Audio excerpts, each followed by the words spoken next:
The H.L. Hunley, often called the Hunley or CSS Hunley, was a Confederate submarine that made a notable mark during the American Civil War. This pioneering vessel showed both the potential and the risks of underwater combat. It became the first combat submarine to sink an enemy warship, the USS Housatonic.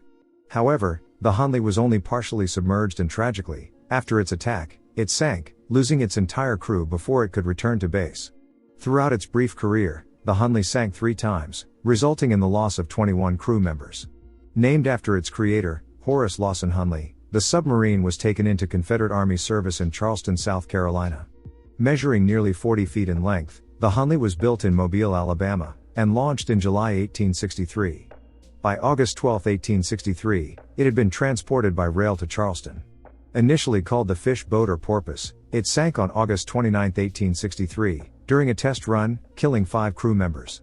Again, on October 15, 1863, it sank, claiming the lives of all 8 crew members aboard, including Horace Lawson Hunley himself, who was aboard even though he wasn't part of the military. Despite these tragedies, the Hunley was recovered and put back into service both times.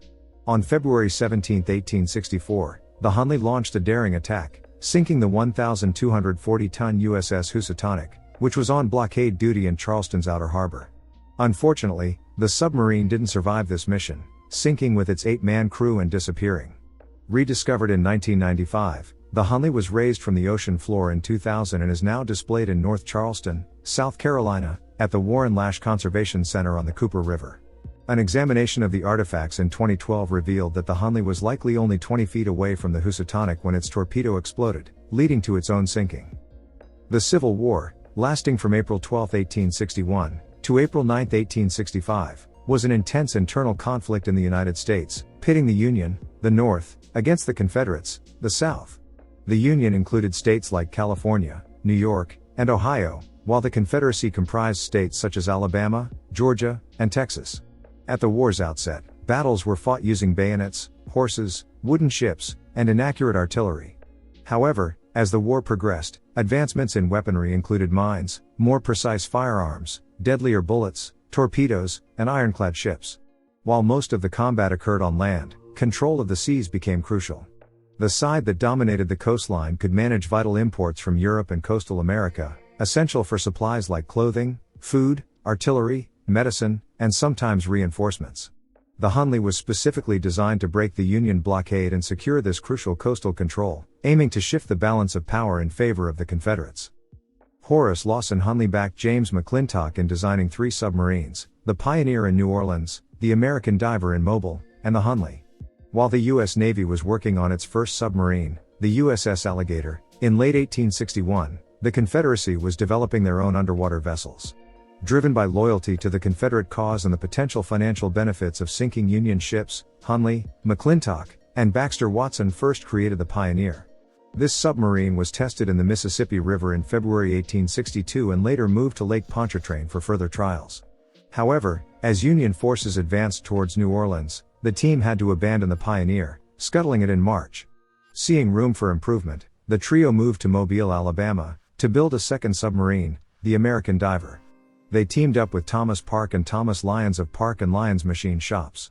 With support from the Confederate States Army, including oversight by Lieutenant William Alexander of the 21st Alabama Infantry Regiment, they experimented with different propulsion methods.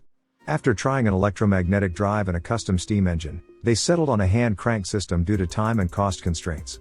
By January 1863, the American Diver was ready for harbor trials, but it proved too slow to be effective. Despite this, they decided to attempt an attack on the Union blockade by towing the submarine to Fort Morgan. Unfortunately, the submarine sank in the rough waters at the mouth of Mobile Bay due to bad weather and strong currents. The crew managed to escape, but the vessel was lost. After the loss of the American Diver, construction on the Hunley began promptly. Initially nicknamed the Fish Boat, the Fish Torpedo Boat, or the Porpoise, a legend emerged that the Hunley was fashioned from a discarded steam boiler. This idea might have stemmed from a cutaway drawing by William Alexander, depicting a short, stubby machine. However, the Hunley was actually purpose-built, with the sleek design seen in R.G. Scarrett's 1902 drawing being accurate. Both ends of the submarine featured ballast tanks that could be flooded or pumped dry manually. Additional iron weights were bolted to the hull's underside for extra ballast, which could be removed in emergencies by unscrewing the bolts from inside. The submarine's hull was about 4 feet 3 inches in diameter. It had 2 hatches located in the conning towers at the front and back, each roughly 16.5 inches wide and 21 inches long. These small hatches, along with the cramped quarters, made it challenging to enter, exit, and move around the vessel. Designed for a crew of 8, 7 men would turn the hand-cranked propeller generating about 3.5 horsepower, while 1 man steered and directed the boat. At its fastest, the Hunley could reach speeds of up to 4 knots. By July 1863, the Hunley was ready for a test run. Under the supervision of Confederate Admiral Franklin Buchanan, the submarine successfully attacked a coal flatboat in Mobile Bay. Subsequently, the Hunley was transported by rail to Charleston, South Carolina, on August 12, 1863. Soon after its arrival, the Confederate military took the submarine from its private builders and handed it over to the Confederate Army. From then on, the Hunley operated as a Confederate Army vessel, although Horace Hunley and his partners continued to be involved in its testing and operation. While often referred to as CSS Hunley, it was never officially commissioned. Confederate Navy Lieutenant John A. Payne of the CSS Chicora volunteered to captain the Hunley, with 7 men from Chicora and CSS Palmetto State volunteering to operate it. On August 29, 1863, during preparations for a test dive, Lieutenant Payne accidentally stepped on the lever controlling the sub's diving planes while it was on the surface. This caused the Hunley to dive with 1 hatch still open. Payne and 2 others escaped, but 5 crewmen drowned.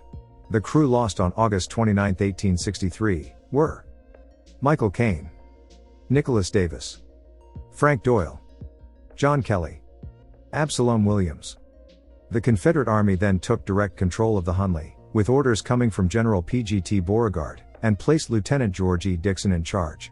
On October 15, 1863, the Hunley failed to surface after a mock attack, killing all 8 crewmen, including Horace Hunley, who had joined the crew for the exercise and possibly took command from Dixon for the maneuver. The Confederate Navy salvaged the submarine once more and returned it to service.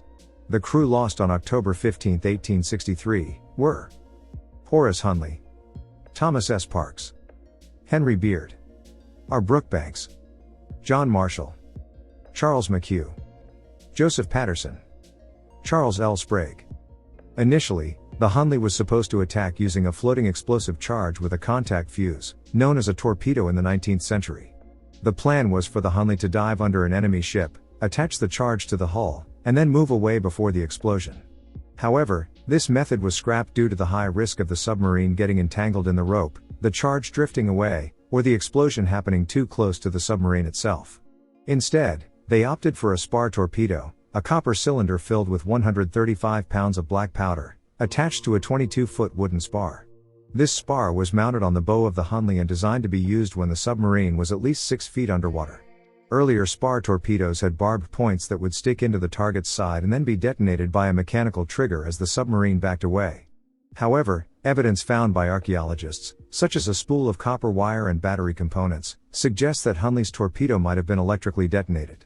During the attack on the USS Housatonic, the torpedo appeared to have no barbs and was designed to explode on contact at close range.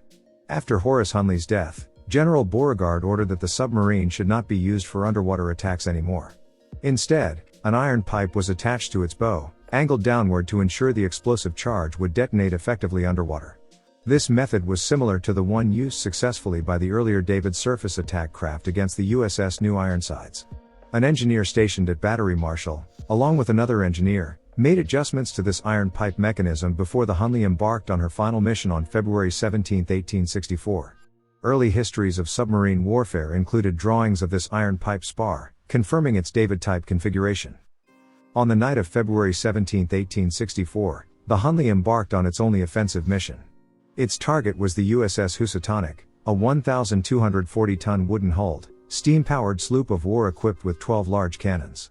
The Housatonic was stationed at the entrance to Charleston Harbor, roughly 5 miles offshore. At the time, the Hunley was patrolling the area, captained by Lieutenant George E. Dixon and manned by a crew of 7. Their mission was to break the Union's naval blockade of Charleston. Driven by this urgent objective, the Hunley approached the Housatonic stealthily and rammed its only spar torpedo into the ship's hull. The resulting explosion was catastrophic, sinking the Housatonic in just 3 minutes and claiming the lives of 5 of its crew members. However, the Hunley did not survive the attack either. After the explosion, the submarine and its crew disappeared, remaining lost for over a century. After the attack on the USS Housatonic, The Hunley never made it back to base. Initially, there was some evidence suggesting it might have survived for up to an hour after the attack, which occurred around 8:45 p.m. The day after, the commander of Battery Marshall reported receiving signals from the submarine indicating it was returning.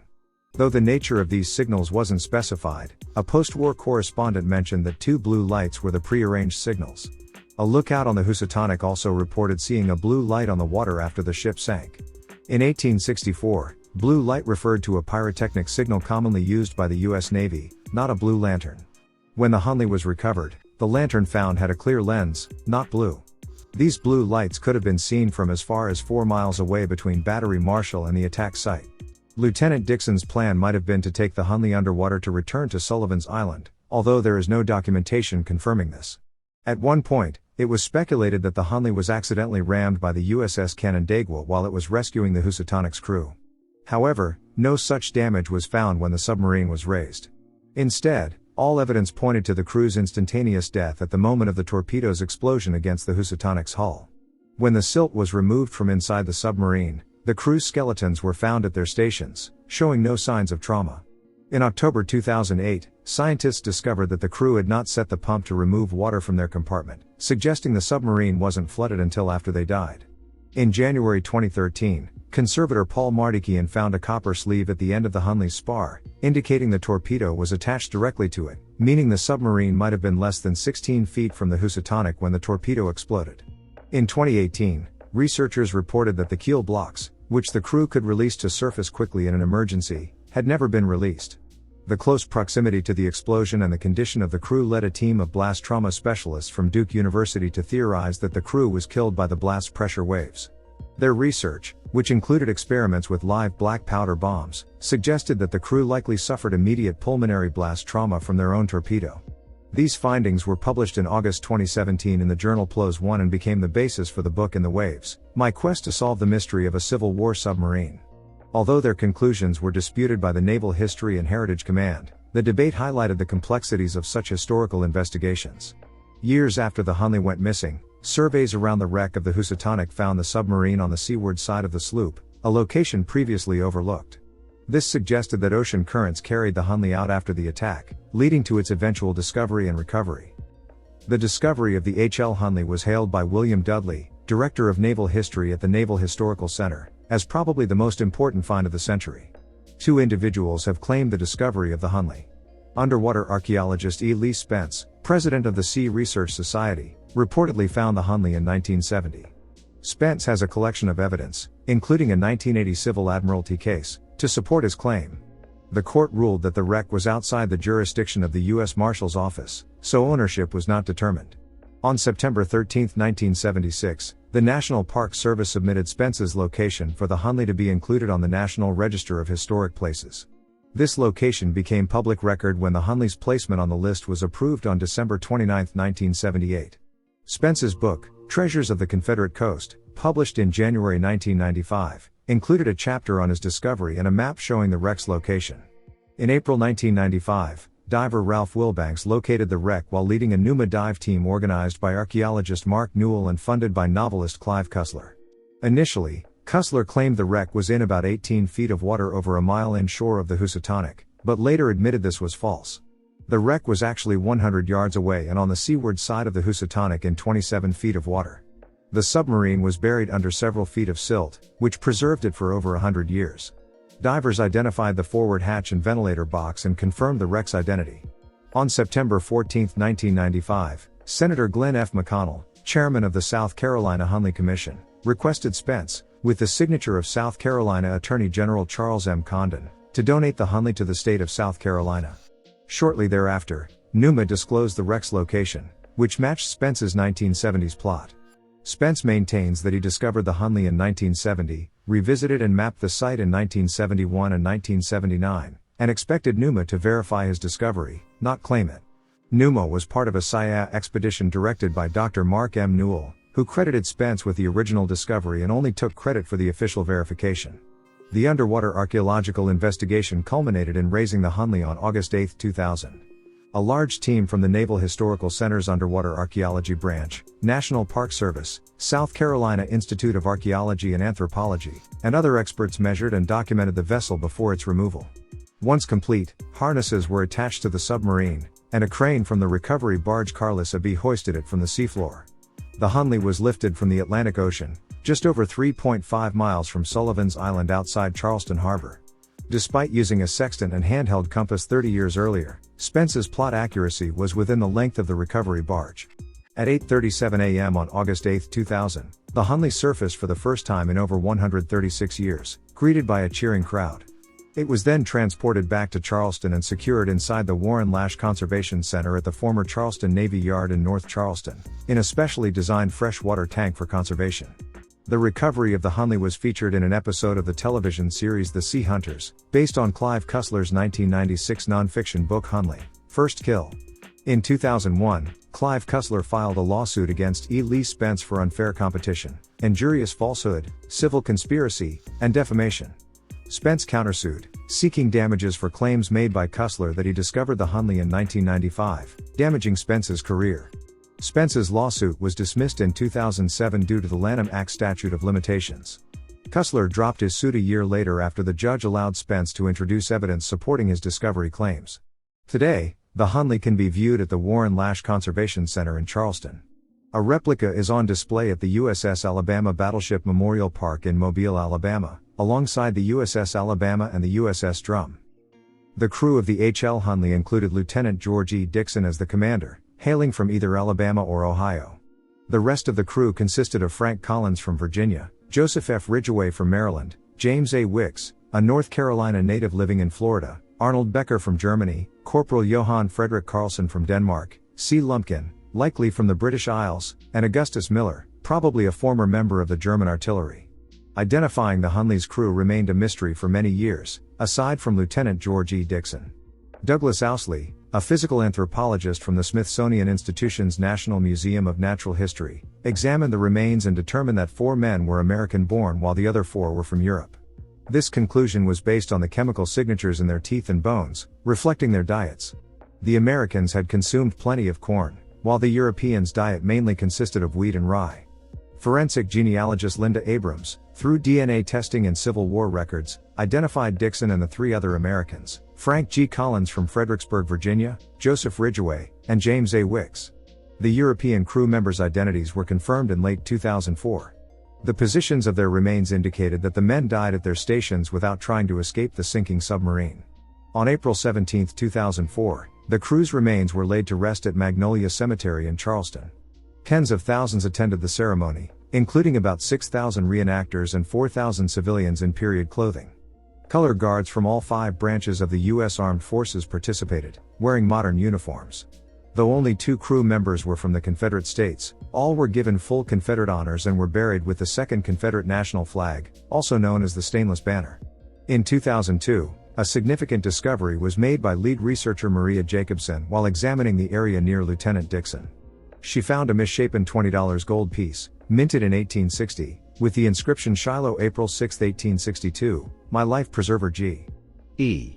D. on a smoothed area of the coin's reverse side. Additionally, a forensic anthropologist found a healed injury on Dixon's hip bone. These findings supported a family legend that Dixon's sweetheart, Queenie Bennett, had given him the coin for protection. At the Battle of Shiloh on April 6, 1862, a bullet struck this coin in Dixon's pocket, saving his leg and possibly his life. He had the coin engraved and carried it as a lucky charm. Adam John Kronig from the Danish National Archive identified J.F. Carlson of the Hunley. Johann Frederick Carlson was born in Aeroscubing on April 9, 1841. He was last recorded in the 1860 census of Aeroscubing as a sailor. His father, a cobbler, left significant marks on Carlson's teeth, likely from helping his father with needle and thread from childhood. In 1861, Carlson joined the freight ship Greta of Dreur, which landed in Charleston in February 1861. Records from the Danish military archives show that Carlson deserted the ship in Charleston and later joined the Confederate privateer brig Jefferson Davis, originally named Putnam, as a mate in June 1861. The H.L. Hunley's story is a testament to innovation, bravery, and the relentless pursuit of technological advancement during wartime. From its construction and testing to its tragic sinkings and eventual recovery, The Hunley has captivated historians and the public alike. The discovery of the submarine and the identification of its crew have brought closure to a century-old mystery and honored the memory of those who served aboard this pioneering vessel. Today, the Hunley stands as a symbol of both the ingenuity and the sacrifices of the Civil War era. Visitors to the Warren Lash Conservation Center in Charleston can see this remarkable piece of history up close, preserving the legacy of the world's first combat submarine and its courageous crew for future generations.